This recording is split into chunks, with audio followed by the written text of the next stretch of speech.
When Avatar: The Last Airbender finally introduces Azula at the end of Season 1, a viewer would be forgiven for believing her to be nothing but a cruel manipulator.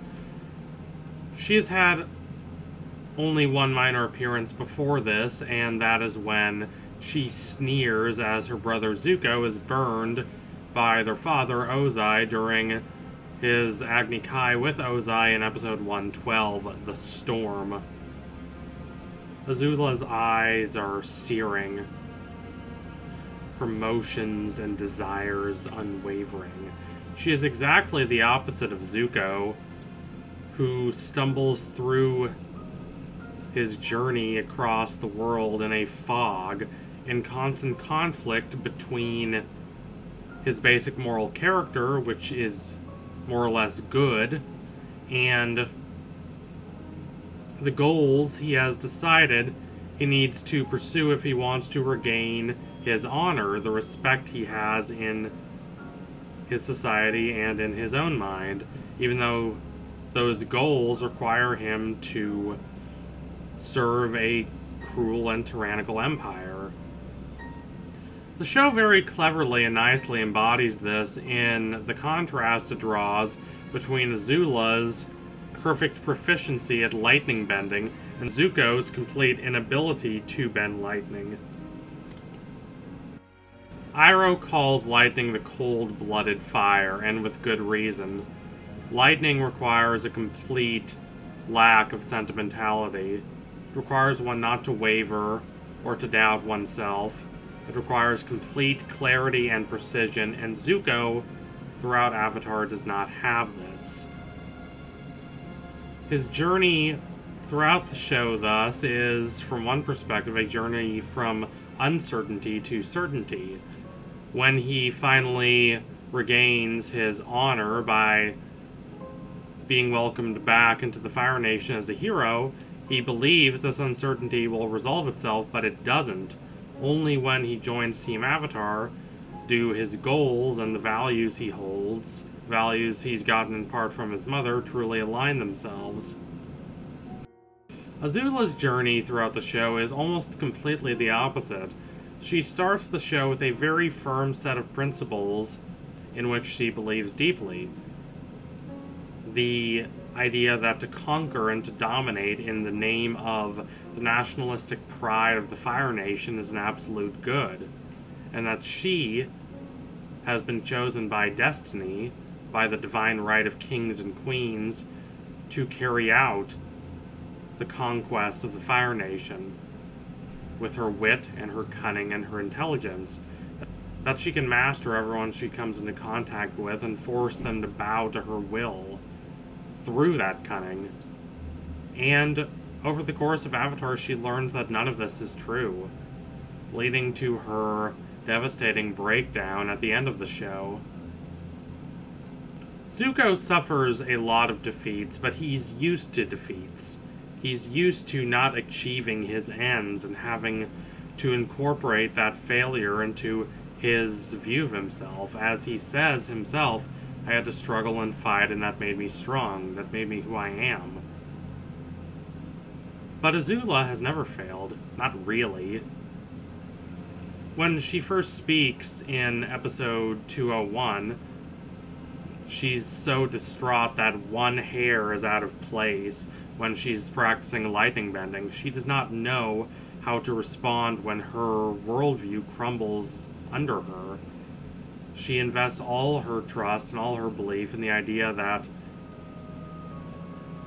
she can use her will and her authority to control her environment and her circumstances and anyone who comes in her way, and that's not the case. Long before she loses control over her nation and her own mind, she loses control over her friends, Mai and Ty Lee. And when that happens, Azula is devastated. This is partly because she really does care for them in her own weird way, but it's more because she had a belief about what worked, what motivates people, and what can be used to control them, and she was wrong. No amount of firebending prowess, no amount of threatening comments delivered with sarcastic flair, no amount of royal prestige can force people to act against their own passions. She knows how people's minds work, but that does not mean she understands people's minds, and that conflict between reason and understanding is a major discrepancy in Azula's character. The philosophies of the German philosopher Arthur Schopenhauer can help us more acutely understand Azula's predicament. Schopenhauer, to oversimplify, defines reason as the practice of shaping the chaotic experience of the senses into intelligible, clearly defined general systems. If that's too vague for you, think about language, which Schopenhauer uses to exemplify the power of reason to define and order experience. What are words? They're just a series of sounds that by themselves convey quite little. A lot of different animals have systems of sounds that they rely on for communication. But what language does is that it transforms these strings of sounds into intelligible ideas that in no way can be defined just by the different sounds one might produce. If one just tried to interpret every little sound as an idea in of themselves, one would go crazy, and one would not really be able to form a clear idea of experience. But what do? We form sets of sounds into words, and we have ideas in our language of how to put the words in order to form coherent sentences. That is basically how reason operates, according to Schopenhauer. But what can reason tell us about the specific sounds themselves? Schopenhauer is not against reason. He very much understands the power and beauty of reason. But he nonetheless maintains that reason cannot demystify by itself how we experience cause and effect, the relationality between things. It can form relationality and it can interpret relationality, but it cannot really get us anywhere closer to the truth about it, nor can it tell us what it is to experience time or space. No one becomes an artist because they study aesthetics, and no one becomes a great and virtuous person just because they study morals. Those are just the outward forms of these disciplines, are just the outward forms pertaining to something much more raw and primordial. This might be controversial, but I think it's mostly true. A long range of philosophers, from the scholastics, who believed that reason was divine, down through someone like Descartes, who very much drew from the scholastics in his interpretation of the powers of reason to just allow us some special, almost sacred access into the actual order of the world, the actual beautiful, unalterable truth at the center of the existence in which we all live. Heidegger, one of my favorites, very much and very systematically demonstrates how Descartes draws from the scholastics and how that influence very much causes him in part to come to some rather overblown conclusions regarding the power of reason. Reason cannot by itself reveal morality. It cannot reveal how to be good. Kant most famously articulated this, and Schopenhauer says that Kant was basically wrong, despite Schopenhauer's respect for Kant in many other respects, and I think this is basically true. You can't just sit around and think for long enough about what is moral and arrive at this perfect conclusion of what morality is.